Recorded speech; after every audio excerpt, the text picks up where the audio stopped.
Est-ce que tu sais que la France est un pays où nous avons l'arme nucléaire ici? Tu sais c'est quoi l'arme nucléaire? Donc tu vois mon ami, tout est beau, tu prends le métro, tout ça là, mais mon ami, nous sommes en guerre. Nous sommes en guerre.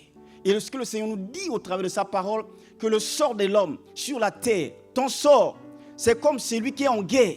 Et quand on est en guerre, on peut recevoir un coup à tout moment.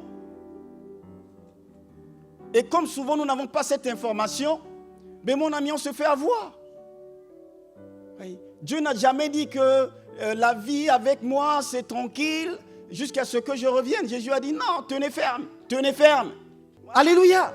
Donc tu vois, c'est que tel que tu es là, tu portes un trésor, je t'en supplie. Et attends-toi à l'accouchement. Pendant l'accouchement, mon ami, il y a des douleurs. C'est pas évident.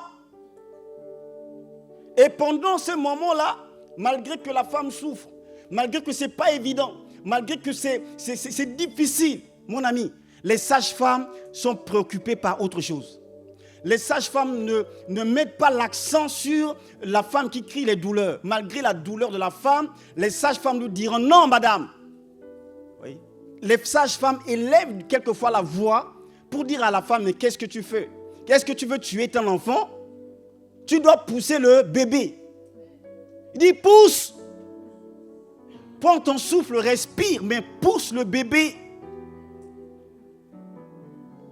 Ne pousse pas la douleur. Ne pousse pas tout ce qui est autour. Ne pousse pas les difficultés.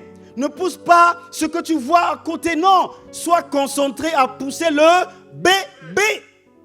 Joseph, c'est quoi? C'est l'image de Christ. Lorsque Joseph est né, il s'est levé. Il est parti voir Laban. Il dit à partir d'aujourd'hui, je m'en vais. C'est là que Laban a commencé à négocier. Il dit, dis-moi ce que tu veux que je puisse te donner. Dis-moi ton salaire, alors à partir de maintenant, je vais te donner. C'est ça le diable. Quand il voit quelque part à un moment que tu veux partir, c'est là que la négociation commence. C'est là que tu peux avoir des propositions, mon ami, que tu n'as jamais eues. Au temps où nous sommes bien-aimés, le Seigneur dit, regardez, vous voyez que le temps s'approche. Donc c'est le temps d'avoir beaucoup de discernement. Le Seigneur t'a parlé que cette année, c'est une année de...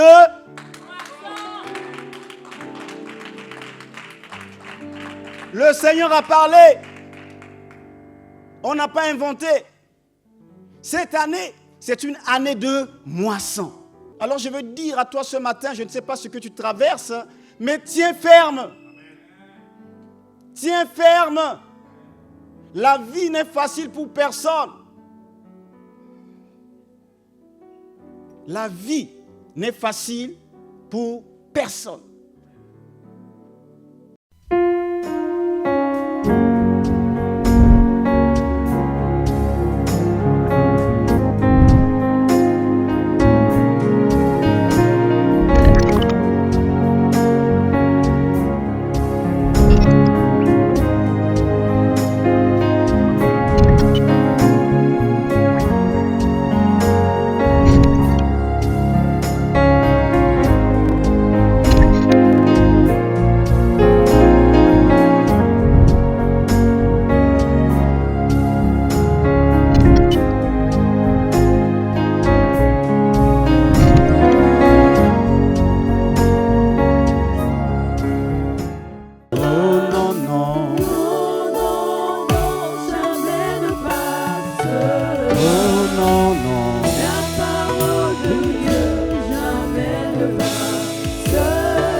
Acclamer réellement le Seigneur. Nous sommes dans un lieu de vie. Seigneur, ta parole est vérité. Tu peux acclamer la parole. Tu peux acclamer la parole. Il envoya sa parole et sa parole libère. Sa parole guérit. Sa parole apporte la vie. La vie pour l'éternité, c'est la parole. Père, nous te bénissons, oh Dieu, pour le don de ta parole. Alors nous voici là, oh Père, alors que nous voulons écouter cette parole qui a créé le monde. Accorde-nous la grâce, oh Dieu, d'être disposés. Père, je prie, oh Père, que ton esprit, ce matin, puisse nous parler. Nous te bénissons, oh Dieu, et nous te glorifions pour tout ce que tu es. À ton nom soit la gloire. Au nom de Jésus. Amen. Amen. Alléluia. Que le Seigneur te bénisse. Merci. Les chants, soyez bénis. Il est le Dieu des armées. Il est le Dieu des armées. Il est Alpha et Oméga. Il est le Dieu des armées. Alléluia. Il est le Dieu des armées. Alléluia. Il est le Dieu des armées. Alléluia. Il est Alpha et Oméga. Il est le Dieu des armées. Merci Seigneur. Merci Père. Merci Seigneur. Alléluia. Est-ce que tu es dans la joie ce matin? Dis Père, ce matin, me voici dans ta présence. David a déclaré que je suis dans la joie quand on me dit allons à la maison de l'Éternel. Amen. Est-ce que tu sais là où tu es maintenant? Tu es au bon endroit. Parce que tu es dans la maison de celui qui vit à jamais. La Bible déclare que c'est le Dieu de l'éternité. Celui que nous venons célébrer ce matin, c'est le Dieu de l'éternité. Celui qui a créé les extrémités de la terre. Il ne se fatigue point. Il ne se lasse point. L'homme que je suis, je peux être fatigué. Mais lui, il ne se fatigue pas. Alors nous sommes là ce matin pour être restaurés. Nous sommes là ce matin pour que lui, par sa grâce, il puisse nous remplir. Alors je prie simplement que ton cœur ce matin soit disposé, que tes pensées soient disposées, parce que Dieu est bon. Alléluia. Dieu est bon. Avant d'aller plus en profondeur, je veux te dire que Dieu est bon. Dieu est bon. Amen. Dieu est bon. Il est excellent. Il est succulent. Alléluia. Il est merveilleux. Il est merveilleux. Dis Père, je confesse que tu es merveilleux. Ce matin, je proclame que tu es merveilleux. Merci Père. Donc le thème que nous voulons partager ce matin, pour certains peut-être c'est une révision, je ne sais pas, mais c'est simple. Se familiariser avec l'atmosphère de guerre. Se familiariser avec l'atmosphère de guerre. Amen. Donc le petit texte que je veux lire, c'est le texte de Job, chapitre 7 et le verset 1. La Bible dit ceci: le sort de l'homme sur la terre est celui d'un soldat, et ses jours sont ceux d'un mercenaire. Seigneur, je prie pour les paroles de ma bouche. Ton peuple s'est déplacé ce matin, pas pour écouter un homme, tu le sais. Alors je demande au Dieu que les cœurs soient disposés, que les esprits soient disposés, et que tu puisses parler dans le cœur d'une personne ce matin. Que tu puisses graver tes paroles, de même que Moïse a ramené des tables sur lesquelles tu as écrit toi-même de tes mains. Je demande cette grâce. Seigneur, je t'en supplie. Je t'en supplie. Sers-toi de moi. Fais de moi un instrument simple, fiable entre tes mains. Et que ton règne pleinement puisse se manifester. Le sort de l'homme sur la terre est celui d'un soldat. Et ses jours sont ceux d'un mercenaire. Alléluia. Donc tu vois mon ami, il y a des choses que nous ne savons pas. Et l'ignorance tue. C'est ce que le Seigneur nous dit dans sa parole, que mon peuple est détruit. Pourquoi? Parce qu'il lui manque la connaissance. Il ne sait pas. Voilà pourquoi Paul dit que nous connaissons en partie et nous prophétisons en partie. Le texte dit ici que le sort de l'homme sur la terre, c'est comme celui d'un soldat. Donc tu vois que nous sommes en guerre. a dit une guerre permanente. Permanemment, nous sommes en guerre. Tu vois, par exemple, la France, là, que tu vois, là, semble un pays de paix. Mais mon ami, ils se préparent. Alléluia. Est-ce que tu sais que la France est un pays où nous avons l'arme nucléaire ici? Tu sais c'est quoi l'arme nucléaire? Donc tu vois mon ami, tout est beau, tu prends le métro, tout ça là, mais mon ami, nous sommes en guerre. Nous sommes en guerre. Et ce que le Seigneur nous dit au travers de sa parole, que le sort de l'homme sur la terre, ton sort, c'est comme celui qui est en guerre. Et quand on est en guerre, on peut recevoir un coup à tout moment. Et comme souvent nous n'avons pas cette information, mais mon ami, on se fait avoir. Oui. Dieu n'a jamais dit que la vie avec moi, c'est tranquille jusqu'à ce que je revienne. Jésus a dit non, tenez ferme, tenez ferme. Alors je veux dire à toi ce matin, je ne sais pas ce que tu traverses, mais tiens ferme. Tiens ferme. La vie n'est facile pour personne. La vie n'est facile pour personne. Vous savez, tu connais l'histoire de Jacob qui a travaillé pendant des années chez Laban. Pendant des années. Et c'était quasiment un esclave. Parce qu'il n'avait pas de salaire. Il a été plusieurs fois roulé dans la farine parce que son droit n'était pas accordé. On ne lui avait pas accordé ses droits en tant que quelqu'un qui a travaillé. Mais quand tu lis l'histoire, la Bible déclare pendant ces années-là, jusqu'à ce que lorsque Joseph est né, ce jour-là, il s'est levé, il est parti voir Laban, il dit, à partir d'aujourd'hui, laisse-moi partir. Amen. Donc des années, il était dans une année de servitude, de travail, où il ne voyait rien. Mais lorsque sa femme, dans cet esclavage-là, a accouché le petit qu'on appelle Joseph. Joseph, c'est quoi? C'est l'image de Christ.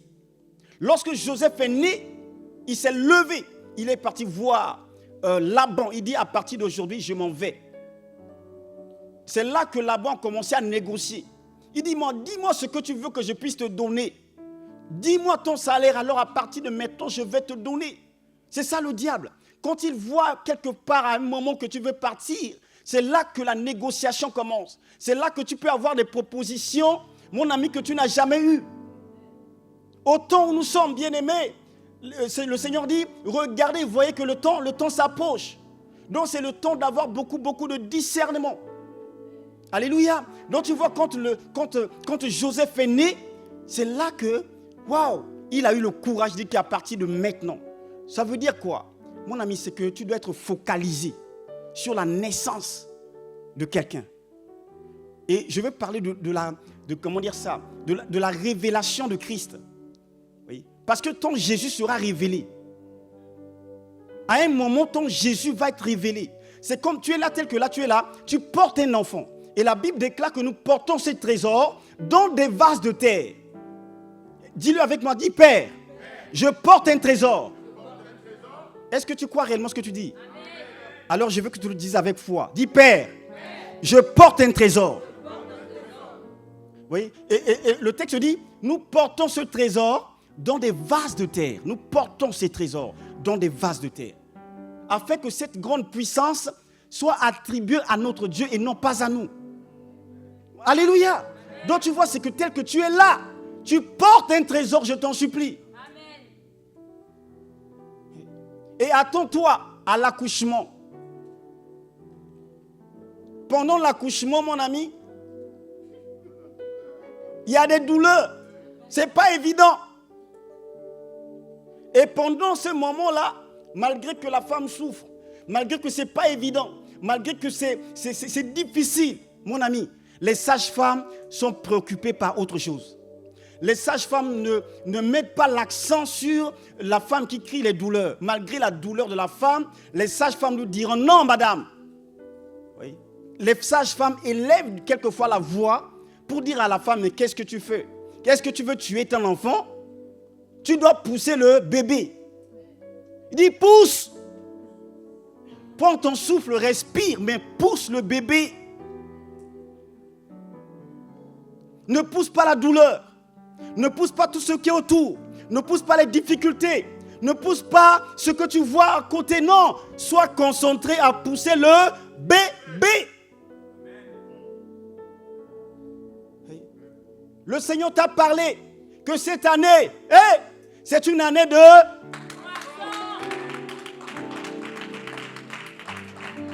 Le Seigneur a parlé. On n'a pas inventé. Cette année, c'est une année de moisson.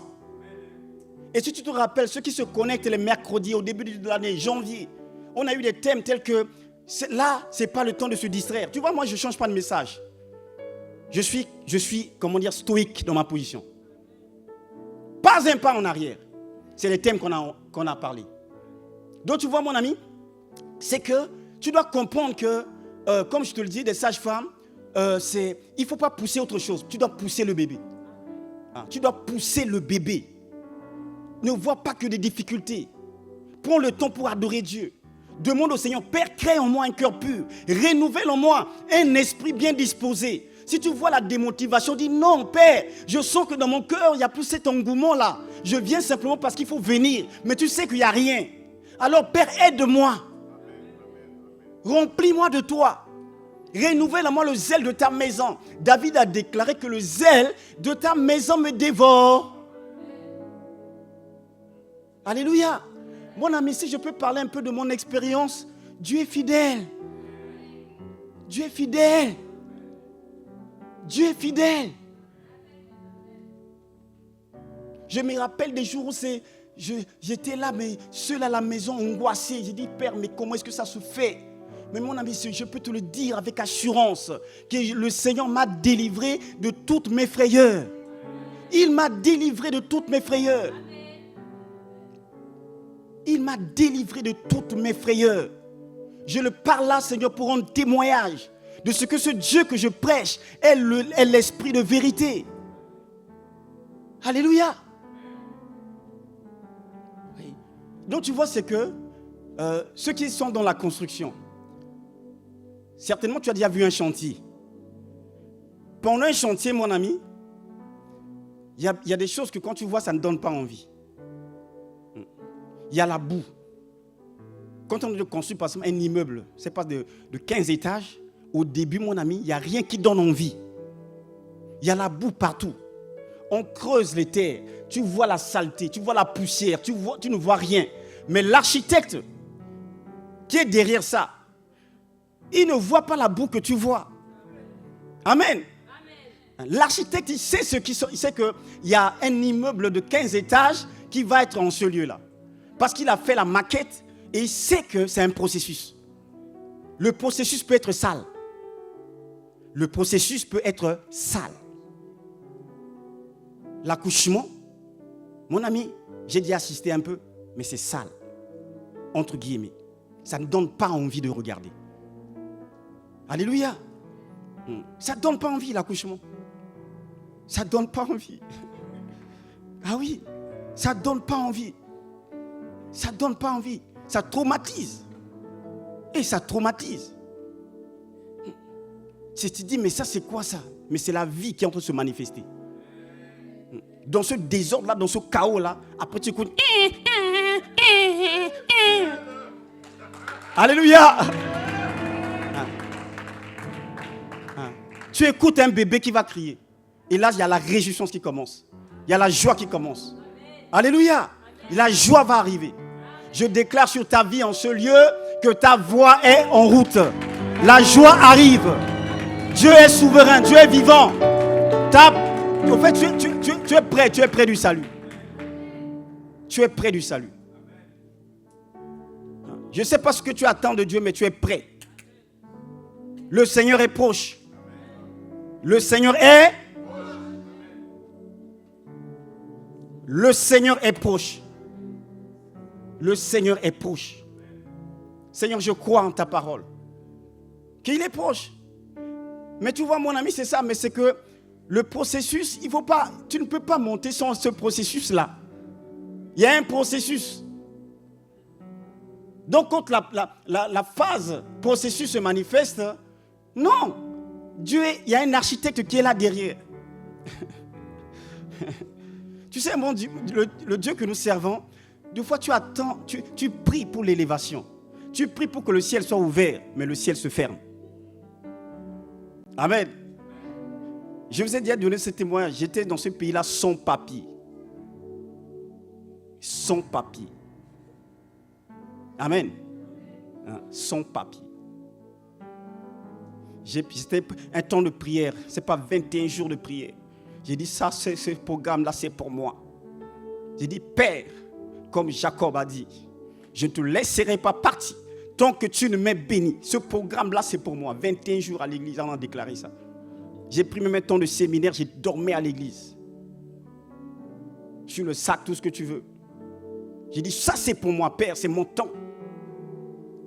Mais à l'issue de ces 21 jours-là, 21 jours finis, je reçois un courrier. J'ai dit, waouh! J'ai dit, Père, voilà un Dieu qui répond. Un Dieu qui répond lorsqu'un malheureux crie, l'Éternel entend.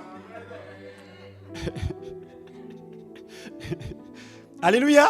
Lorsqu'un malheureux crie, l'Éternel entend. Donc je prends le courrier là, je dis, oh Père, je rends grâce. Alléluia! Mais quand j'ai lu le courrier, alléluia! Mon ami, je me rappelle que j'étais à la gare de Arblon. Je suis assis comme ça, j'ai vu le courrier. Mon cœur a failli lâcher. Alléluia. Reconduite à la frontière. Amen. Reconduite à la frontière. On vous donne quelques temps, c'est pas les lois là, tout ça. Je dis, oh Père, ça c'est encore quoi? Alléluia. Ça c'est la réponse du Tout-Puissant. Donc je te dis que le processus peut être sale. Ça ne donne pas envie. Mais le Seigneur, dont je tente de parler de toi ce matin, il est fidèle. Il est fidèle. Il est fidèle. Il est fidèle. La vie d'un homme, c'est comme celui d'un soldat. On est en guerre. Et en guerre, tous les coups sont permis. Voyez-vous, la vie chrétienne n'est pas un terrain neutre. C'est un champ de bataille. C'est un champ de bataille. Vous voyez, beaucoup de chrétiens souffrent pourquoi? Non pas parce qu'ils sont faibles, mais parce qu'ils ne comprennent pas qu'ils sont en guerre. Quand on est préparé, mon ami, c'est autre chose. C'est parce qu'on n'est pas préparé.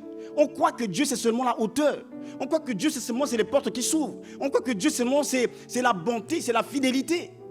Comme je disais il n'y a pas longtemps, on croit que moi, en tout cas, je sers Dieu, je suis bien, je suis quelqu'un de gentil, je suis quelqu'un qui ne cherche pas de problème. Alors, tout doit aller dans ma vie. Ce n'est pas ça, mon ami. Que tu sois gentil, que tu sois doux, que tu sois poli, que tu sois respectueux, que tu lises la Bible beaucoup. Amen. Tu pries beaucoup, mon ami. Le processus sera toujours sale. Le processus avec Dieu sera toujours sale. C'est parce que nous ne connaissons pas que quand ça devient difficile, on se remet en question. On pose des questions, on dit, mais est-ce que c'est ce Dieu-là? Est-ce que Dieu est là? Est-ce que Dieu est souverain? Est-ce qu'il peut réellement résoudre apporter la solution à mon problème là? Est-ce qu'il peut le faire?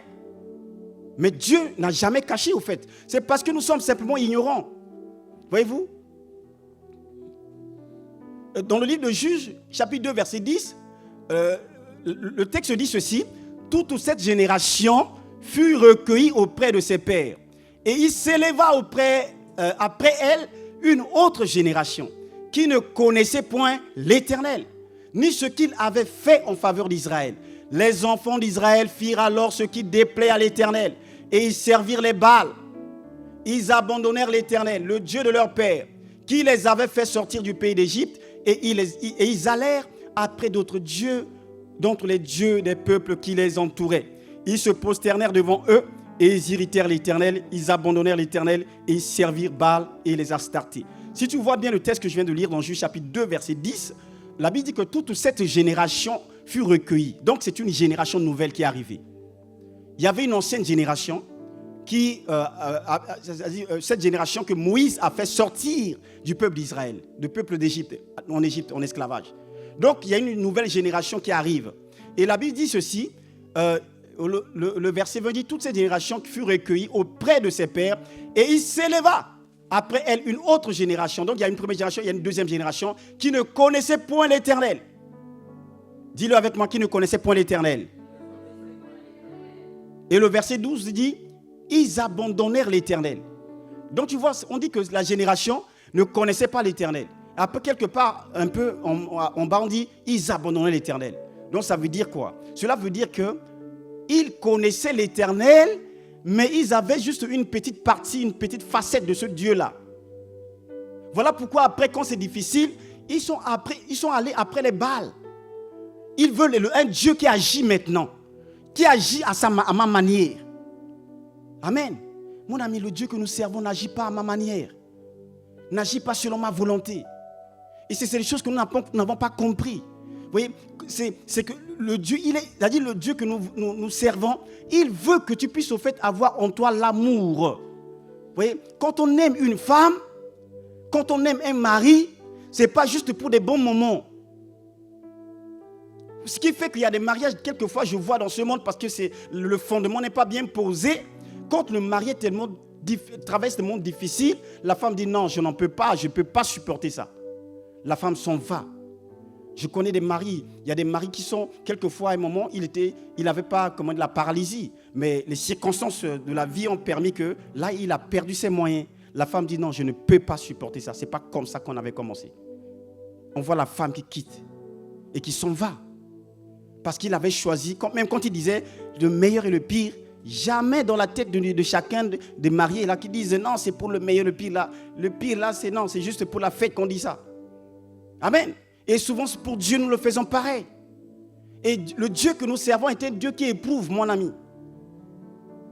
La Bible déclare que l'épreuve de votre foi est plus précieuse que l'or périssable. L'épreuve de votre foi. À un moment, tu vas être testé, mon ami. Que tu pries bien, que tu jeûnes beaucoup, que tu aies beaucoup de révélations, que tout le temps tu es à l'église, que tu sers avec fidélité, mon ami, tu passeras un moment à un test. Parce que Dieu veut voir ton cœur. Est-ce que vraiment cette femme-là m'aime réellement ou parce que j'en ai un peu? Amen. Ah oui, mon ami. Tu vois, il y a certains mariages où ça te donne, comment te dire ça? Ça te donne de l'assurance au début. Tu n'as rien et quelqu'un t'aime. Alléluia. Ah oui, j'ai écouté les 1 là. Alléluia. Tu n'as rien. Mais la personne dit que c'est toi.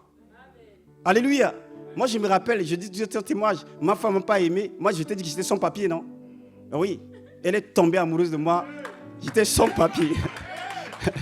Alléluia. Ah oui, mon ami. Tombé amoureux d'un sans-papier. Mon ami, la famille, beaucoup voulaient se suicider. Beaucoup voulaient se suicider. Dis, mais on l'a envoyé là-bas. On a dit qu'il a trouvé quelqu'un là-bas. La vie de la personne, c'est seulement l'église. On va manger la Bible. Alléluia. Sans papier.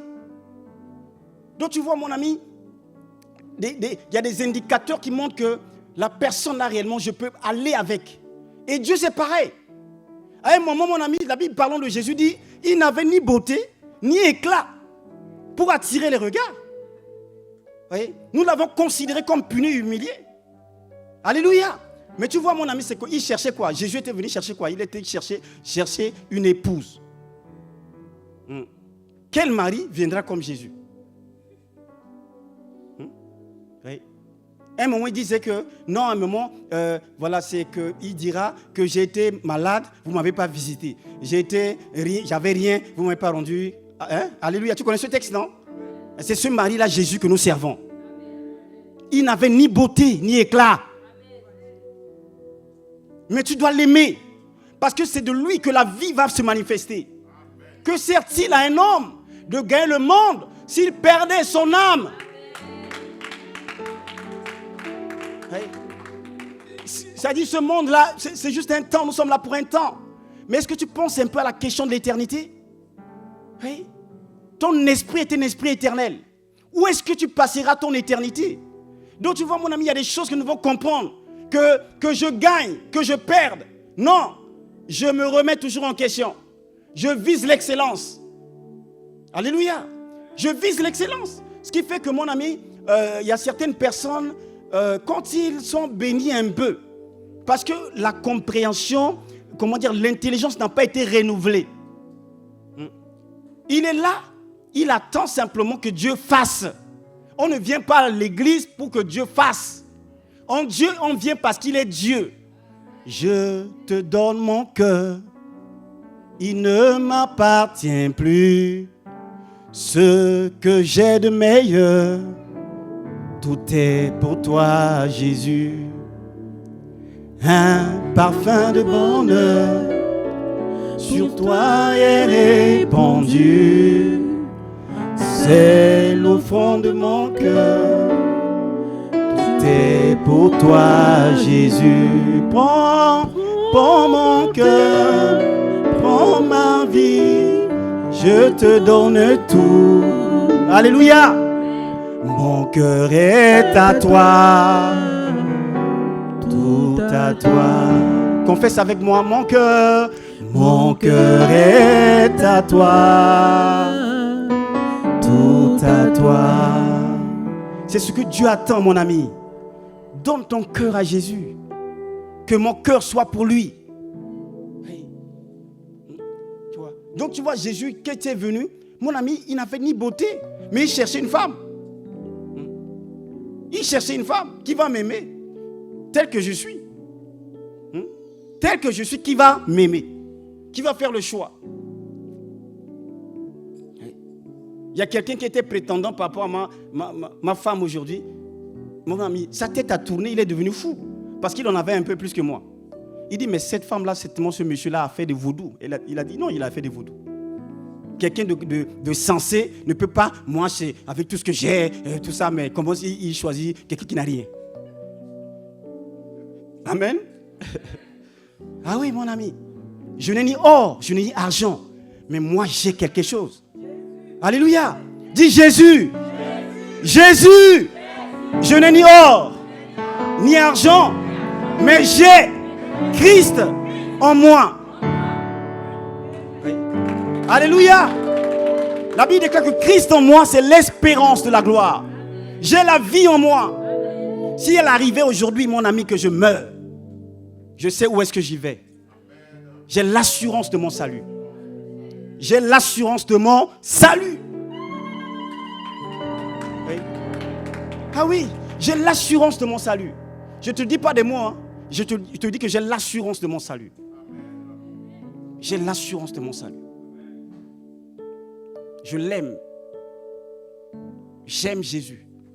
Waouh, Jésus, je t'aime. Alléluia. Jésus sait que moi je l'aime. Amen. J'aime Jésus. J'aime Jésus. Oui. Oui, nous chantons souvent jusqu'au bout, je veux te suivre dans les bons, les mauvais jours. À toi pour mourir et vivre, à toi Jésus. Tu peux chanter avec moi, confesse-le. Au bout, je veux te suivre dans les bons, les mauvais jours. À toi pour mourir et vivre. À toi Jésus pour jusqu'au bout. Seigneur, c'est ma prière.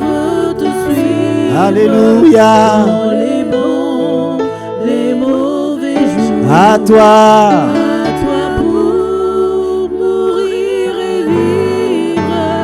À toi Jésus pour toujours. Alléluia. Amen. Jusqu'au bout. Je veux te suivre. Dans les bons et les mauvais jours. À toi pour mourir et à toi pour vivre. Dans les bons et les mauvais jours, mon ami, aime le Seigneur. Donc tu vois, c'est une génération que je parlais, qui sont allés après les Baals. C'est une nouvelle génération qui est arrivée, qui n'avait pas l'expérience du combat. Ils n'avaient pas de mémoire des victoires de Dieu. Parce qu'ils ont écouté parler de ce que les victoires des pères. Mais ce qu'ils ne savaient pas, ce n'était pas que des victoires, mais il y avait des prix que les pères ont payés. Ils ont écouté parler, non. Moïse, à l'époque là, c'était un homme de foi. La mer s'est séparée en deux. Ils ont entendu parler que la manne est tombée.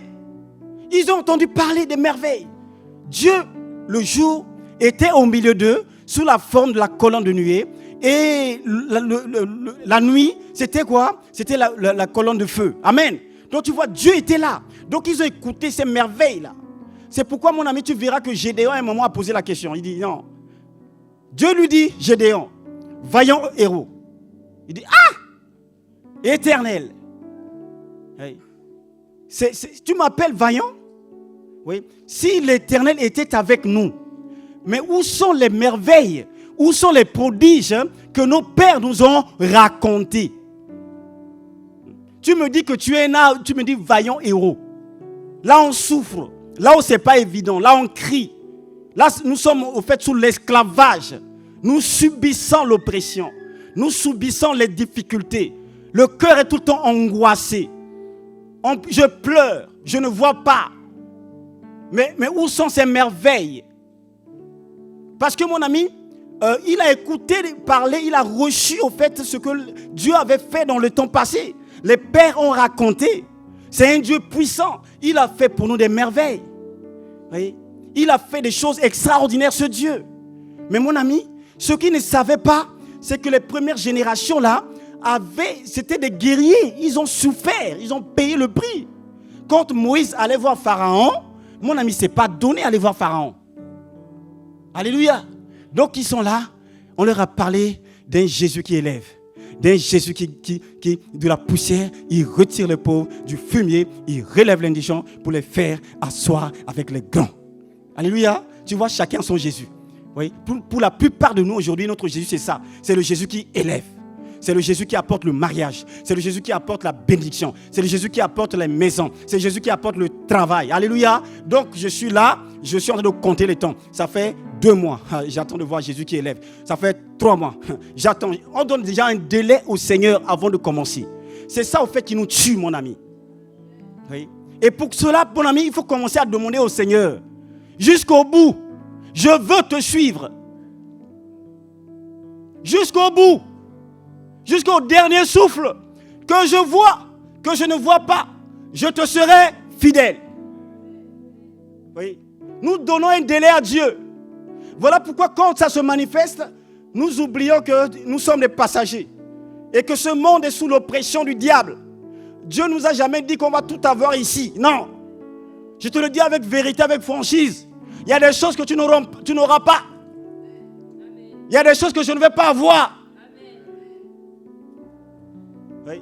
La Bible parlant des anciens, la Bible déclare qu'il y a des choses qu'ils ont saluées de loin. Ils ont vu de loin. Donc ils n'ont pas goûté. Donc il y a des choses que tu écouteras parler. Tu rendras grâce à Dieu pour des personnes que Dieu a élevées. Mais toi c'est au ciel. Amen. Amen. Dis-moi un vrai amen. Oui. Parce que mon ami, c'est que maintenant, c'est tellement qu'on a été façonné par des messages, tu vois, bonbons, biscuits. Alléluia. C'est le Dieu, ton serviteur s'élèvera. Voici mon serviteur. Alléluia. Qui s'élèvera, qui s'élèvera, qui s'élèvera. Oui, dans la Bible, c'est peut-être dit 2 fois, mais nous, quand on dit là, on dit même 4 fois. Voici mon serviteur. Dieu a dit que je serai élevé, je serai élevé, élèvera, élèvera, élèvera, élèvera. Alléluia. Non, il n'y a pas que élever, élever, élever. Dieu aussi est celui qui fait descendre, descendre, descendre, descendre, descendre.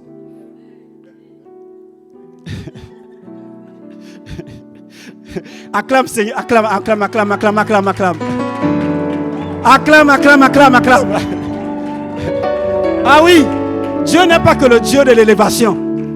Dieu aussi est celui qui fait descendre au séjour des morts. Et il en fait aussi remonter. Alléluia. C'est ce que mon ami Job a compris. Job était un homme intègre.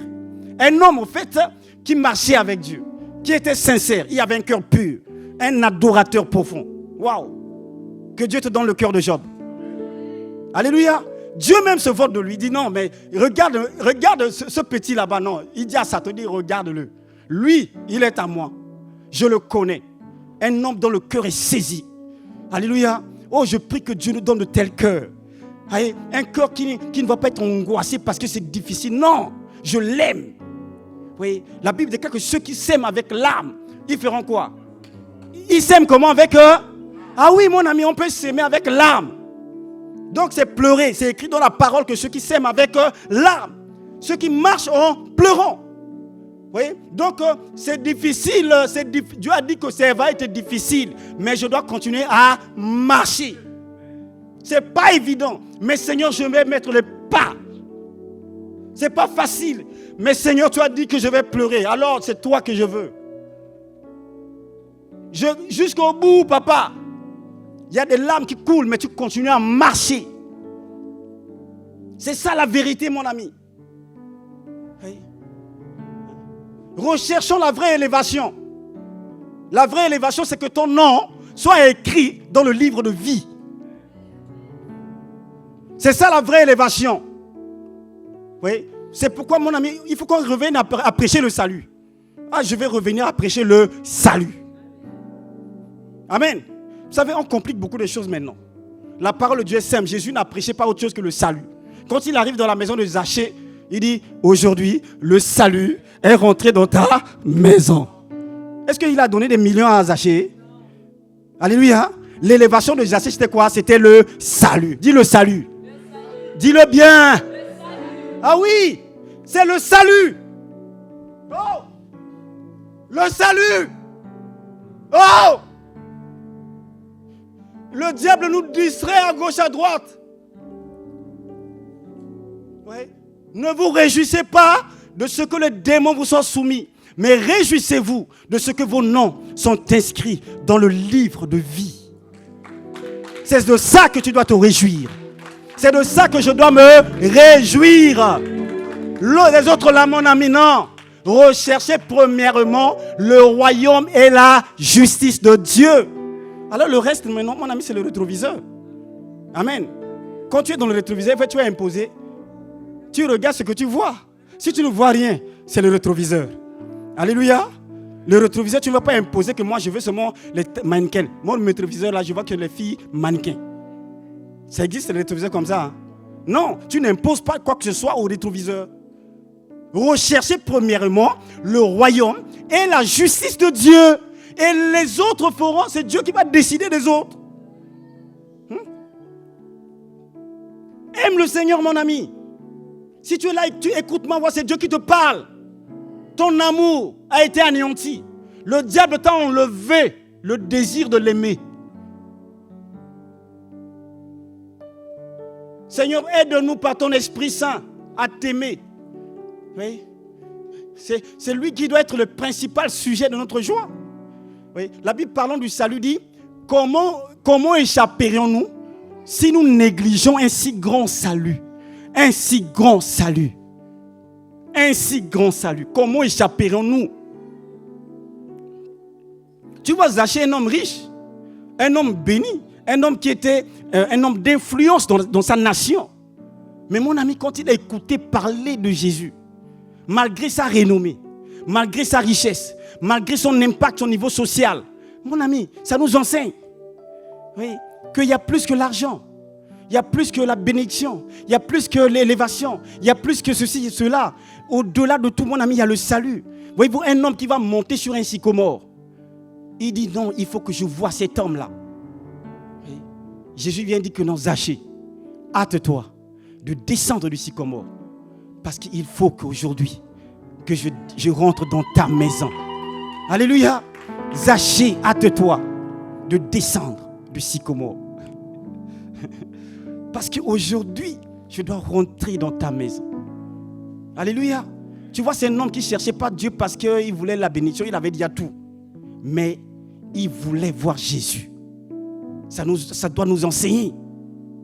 Oui. On croit que on vit à Dieu parce qu'on n'a que des soucis. Non, mon ami, quand tu lis la parole de Dieu, non, les riches, un riche qui court vers lui.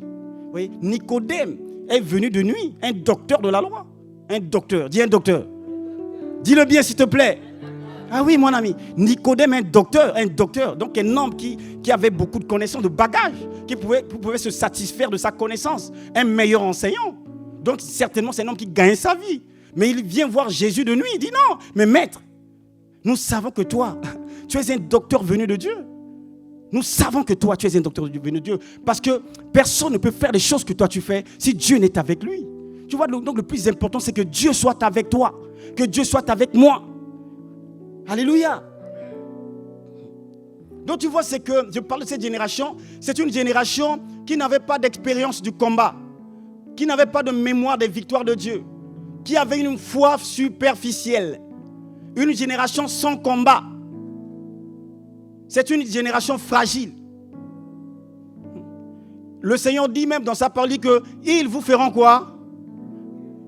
Voilà, dis-le, c'est ça. Dis-le, ils vous feront là. Ah. Est-ce que tu vois? Est-ce que c'est moi qui l'ai dit? C'est Dieu qui dit qu'ils vous feront la guerre. Donc la guerre est inévitable. Ils vous feront la guerre. Mais souvent quand la guerre arrive, on perd courage. Ils vous feront la guerre. Donc quand tu vois la guerre se manifester, dis, oh, le boss avait dit. Le big boss avait dit que la guerre est inévitable. Le livre de Juge chapitre 3 verset 1, voilà pourquoi quand la génération nouvelle est arrivée, Dieu a tout fait pour préparer cette génération. Et le livre de Juge chapitre 3 verset 1 dit ceci: voici les nations que l'Éternel laissa. Voici les nations que l'Éternel laissa pour éprouver par elles Israël, tous ceux qui n'avaient pas connu toutes les guerres de Canaan. Il voulait seulement que les générations des enfants d'Israël connussent et apprissent la guerre, ceux qui ne l'avaient pas connue auparavant. Ces nations étaient les 5 princes des Philistins, tous des Cananéens, les Sidoniens et les Éviens qui habitaient la montagne du Liban. Depuis la montagne de Baal-Hérom jusqu'à l'entrée de Armat, ces nations servirent à mettre Israël à l'épreuve, afin que l'Éternel sût qu'ils obéiraient aux commandements qu'ils avaient prescrits à leur père par Moïse. Ces nations-là que Dieu a précipitées, c'était quoi? Il a vu une génération qui ne sait pas c'est quoi le combat. Une génération qui est fragile. Une génération qui pour lui, qui croit que Dieu, c'est juste le Dieu qui doit ouvrir des portes. Non, Dieu c'est aussi celui qui ferme des portes. Et donc Dieu voyant ça, il dit non, mais je ne peux pas marcher avec de telles personnes. Il y a certaines dimensions, mon ami, que tu ne peux pas accepter, que je ne peux pas accéder si je ne comprends pas ce Dieu-là. Et ça fait qu'on est là, on est passif, on attend, parce qu'on ne sait pas qu'on est en guerre. Celui qui sait qu'il est en guerre, il se prépare. Tu vois là, les nations européennes, ils ont compris que c'est important de se préparer, parce qu'ils ont été surpris à l'époque avec Hitler. Ils se croyaient en paix. La Pologne avait tout fait pour éviter la guerre. Tout fait. Le président qui était là, il y a un des ministres qui lui dit non, ce monsieur là-bas, là, c'est un tyran. Lui, c'est pas la paix. Il dit oh non, nous, c'est des traités de paix. Ils ont signé des traités de paix. Donc Hitler, quand il sait qu'il n'est pas fort, il n'est pas prêt pour le combat, sa stratégie c'est quoi? C'est la paix. On signe des traités de paix. Des pactes de non-agression. Celui qui t'agresse, non. Celui qui m'agresse, tu viendras à mon secours. Si toi aussi c'est pareil. C'est le piège dans lequel la Pologne est tombée. Donc pendant 4 ans, quand ils ont signé ce traité-là, mon ami, le tyran était en train de se préparer. Oui. Il a mis en place des armes sophistiquées. Des chars, des tanks, des avions. Il était préparé un matin, alors qu'il y avait la paix. Oui. La Pologne ne s'y attendait pas. La Pologne fut encerclée par l'armée allemande. Alléluia. On voit maintenant l'armée polonaise qui vient avec quoi? Avec des chevaux. Takata, takata, takata. Leur armement, c'était les chevaux. Avec c'est pas chez moi, on dit des ganapantes. Donc tu pas. Après tu cherches encore, tu mets pas. C'était leur arme. Alléluia. coup pour coup, ouais, c'est ça, oui. Donc tu tires une fois, après tu cherches encore. Pas. Mon ami, ils sont venus avec des chars. Qu'est-ce que tu peux faire avec des chevaux en face? Ils ont été anéantis, neutralisés, pris en quelque temps. Oui. Des multitudes ont été décimées. Alléluia. Voilà pourquoi mon âme, maintenant, tu vois en Europe, chacun a son arme nucléaire. Mais on te dit que c'est la peine, non? Mais chacun est armé jusqu'aux dents. Les États-Unis, le budget pour la guerre, c'est incroyable. Alors que dans le monde, il y a des milliards de personnes qui souffrent. Même dans leur pays, même il y a des pauvres. Mais le budget de la guerre, on ne joue pas avec. Parce qu'ils ont la conscience que le danger est permanent. Mais qu'il n'y a que nous, les enfants de Dieu, qui oublions ça. Le Seigneur a dit dans sa parole il dit, revêtez-vous de toutes les armes de Dieu. Les armes avec lesquelles nous combattons ne sont pas charnelles. Mais ces armes sont puissantes par la vertu de Dieu pour renverser des forteresses. Oui. Tel que tu es là, mon ami, est-ce que tu es armé? Est-ce que tu es équipé? Tu vois, mon ami, donc tu vois, c'est que Dieu prépare. Le Dieu que nous servons là, mon ami, est un Dieu d'anticipation. Voilà pourquoi il a appelé ce peuple, il a dit non, ces jeunes-là qui sont sortis, la nouvelle génération, il faut que je les prépare. Il a suscité toute une armée. Il dit, ces nations qu'il a suscitées servir à mettre Israël à l'épreuve afin que l'Éternel suscite obéirait au commandement qu'il avait prescrit à leur père. Alléluia. Donc tu vois, mon ami, c'est que c'est dans l'oppression que Dieu va voir l'obéissance. Le Seigneur dit que ces armées-là, c'était pour voir, est-ce que ce peuple-là restera avec moi? Donc Dieu se sert des difficultés. Dieu se sert au fait des situations qui pourrissent pour voir, est-ce que le cœur de celui-là qui dit que je t'aime là, est-ce que je peux aller avec lui? Jusqu'où on peut marcher ensemble? Oui. Et c'est ce que Dieu attend. Parce que dans la crise, ce n'est pas le moment où on commence à prier. La crise, au fait, dans la guerre, on n'a pas le temps de s'entraîner. On s'entraîne avant. Oui. Mais la plupart de nous, les enfants de Dieu, on n'a pas d'entraînement. On ne s'entraîne pas. Et quand le combat se manifeste, mais on est surpris. Voyez-vous? Quand tu vois les GIGN, tu vois, comment dire ça, l'armée française, la Légion française, tu vois comment ils s'entraînent. Ils s'entraînent au point où quand ils arrivent sur le champ de bataille, au fait, ce n'est pas le cerveau qui décide, mais c'est au fait, comment dire ça, le fait de tellement faire des exercices que des fois le corps décide avant le cerveau. Parce que celui qui tire avant, c'est lui qui rentre à la maison. Amen. Je suivais un reportage aux États-Unis. Pourquoi il y a beaucoup de bavures? Parce que là-bas, tout le monde est armé. Tout le monde. Les civils, tout le monde peut se défendre. Donc on a posé question au policier qui était là. Il dit non mais pourquoi il y a trop de bavures, tout ça? Il dit, vous savez c'est quoi? Moi j'ai juste envie de rentrer à la maison. J'ai envie de rentrer, de retrouver ma femme, de retrouver mes enfants. Mais c'est une question de seconde. Celui qui tire avant, c'est lui qui rentre à la maison. Voilà pourquoi il y a beaucoup de bavures là-bas. Parce qu'à tout moment, tu arrêtes un véhicule, mais la personne qui est dedans là-bas, dès qu'il sort son truc, mon ami, c'est fini, c'est trop tard. Donc tu vois là-bas, tu vois l'arrestation aux États-Unis, c'est pas la blague. Tu as dit, il te crie là-dessus. Hey! Tu blagues en quelques secondes, on t'abat. Parce que les personnes aussi sont préparées psychologiquement. Parce que c'est la guerre. Mais les enfants de Dieu, on n'est pas préparés. Oui. On n'a pas d'entraînement. Tu ne t'entraînes pas pour le jour de combat. Oui. Tu ne t'entraînes pas. Tu n'as pas de vie de prière. Tu n'as pas de temps où c'est que tu te mets à part pour dire que je recherche la connaissance. Je recherche la parole. Au commencement était la parole était avec Dieu. Rien de ce qui était fait n'était fait sans elle. Tu n'aimes pas les enseignements. Tu passes tes temps sur les réseaux sociaux beaucoup. Oui. Tout ce qui est de Dieu, non, ça n'a pas trop d'intérêt. Tu n'as pas de temps, tu te mets à part pour dire que là, je vais prier aujourd'hui. Ça fait que, mon ami, on n'est pas préparé. L'église n'est pas prête pour le combat. Et quand l'ennemi nous surprend, mais on perd nos moyens, on perd nos équilibres. Oui. Que le Seigneur vraiment te donne par ce message-là, vraiment la grâce de comprendre que c'est important que tu puisses au fait te préparer au combat. Alléluia. Hein, que le Seigneur nous aide réellement dans cette préparation-là. Oui. Ils te feront la guerre. Si on n'a pas d'expérience du combat, mon ami, on subit. On subit. La guerre s'apprend. La guerre s'apprend. On apprend à prier. C'est-à-dire, vous savez, il y a certaines prières dans la pression. Tu vois, il y a une situation des fois qui se présente. Mais ce moment-là, il y a des types de prières que tu dois prier. Sans ça, au fait, c'est la situation qui va t'envelopper. Savoir prier dans la pression. La Bible déclare que c'est dans le calme et la confiance que sera votre salut. C'est dans le calme et la confiance. Quand une crise survient, quelle est ta réaction?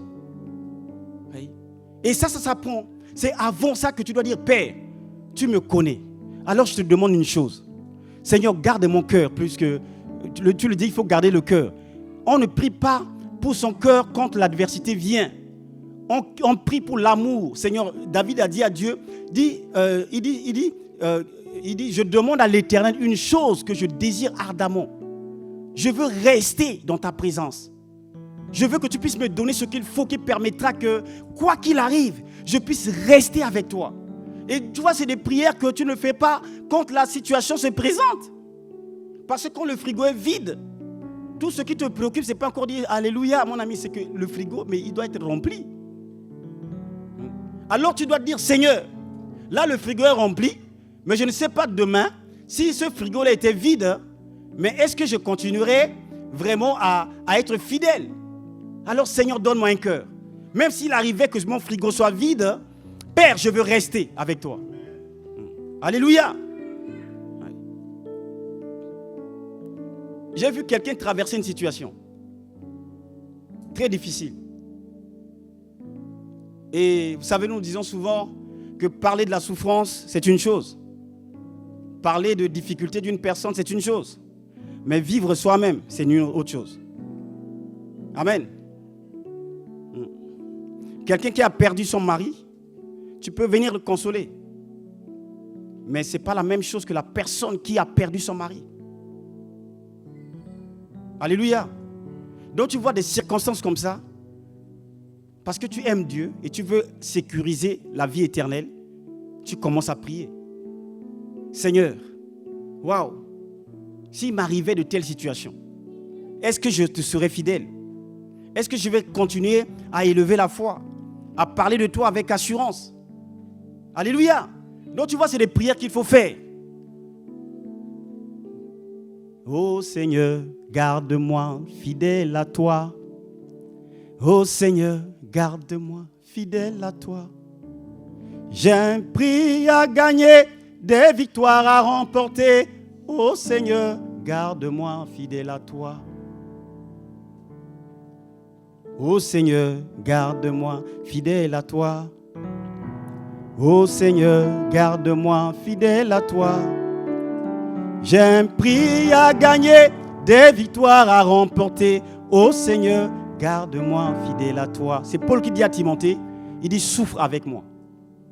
Amen. Il dit souffre avec moi. Il regarde son fils, il dit mon fils, souffre avec moi. Comme un bon soldat. Amen. Donc tu vois, la souffrance fait partie du lot. Donc ce matin, bien-aimé, je suis en train de dire ça parce que Dieu veut que nous soyons élevés. Dieu nous a parlé cette année-là de la moisson. Dieu est fidèle. Mais, vous savez, c'est le grain qui donne la vie. Jésus dit que si le grain tombe et qu'il meurt, c'est là qu'il va se manifester. Amen. Donc, en tout cas, dans cette saison, nous sommes là. Tu dois au fait élever le niveau. Oui. Comme nous avons dit au début de l'année, pas un pas en arrière. Parce que Dieu, je disais la dernière fois entre guillemets, Dieu est bizarre. Amen. Dieu est bizarre. Donc je ne sais pas ce que tu traverses, ce que tu souffres, ce que tu as comme difficulté. Mais le Seigneur qui est fidèle, hey, je m'accroche à sa parole. Hey. Comme je le disais là, ce lieu-là, c'est le résultat de ce que Dieu nous a dit. C'est ce que Dieu nous a dit. On n'avait pas ce lieu. Dieu nous a dit la moisson. J'ai vu une église remplie, bondée, plein, et dehors c'est rempli. Et Dieu a commencé à faire. Donc là où nous sommes, là, l'église, nous devons être debout. Nous devons être ensemble. On a dit au début de l'année, est-ce que tu as oublié le slogan? Après, je m'arrête là. C'est quoi le slogan? Travailler plus. Donc tu vas rechercher nous encore ce slogan-là et pour remettre ici. On doit afficher ça. Amen. On a dit qu'il fallait travailler plus. Il fallait s'aimer plus. Il fallait prier plus. Parce que nous devons faire quoi? Nous devons sécuriser la moisson. Oui. Celui qui donne en abondance, au fait, sécurise la moisson. Alléluia. Donc en tout cas, que le nom du Seigneur soit béni et que ceux qui ont les oreilles entendent ce que l'Esprit a révélé. Lève-toi s'il te plaît, acclame le Seigneur.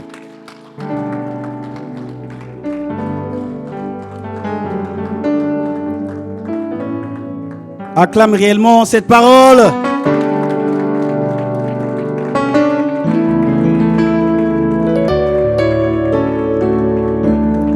Ô Seigneur, garde-moi, fidèle à toi, chante avec moi.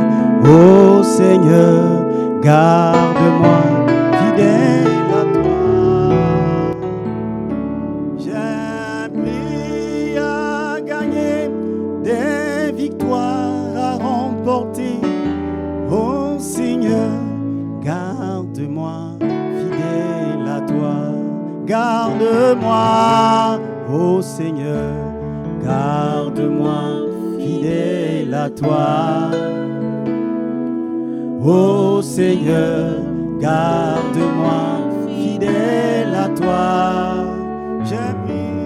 J'ai appris à gagner des victoires à remporter.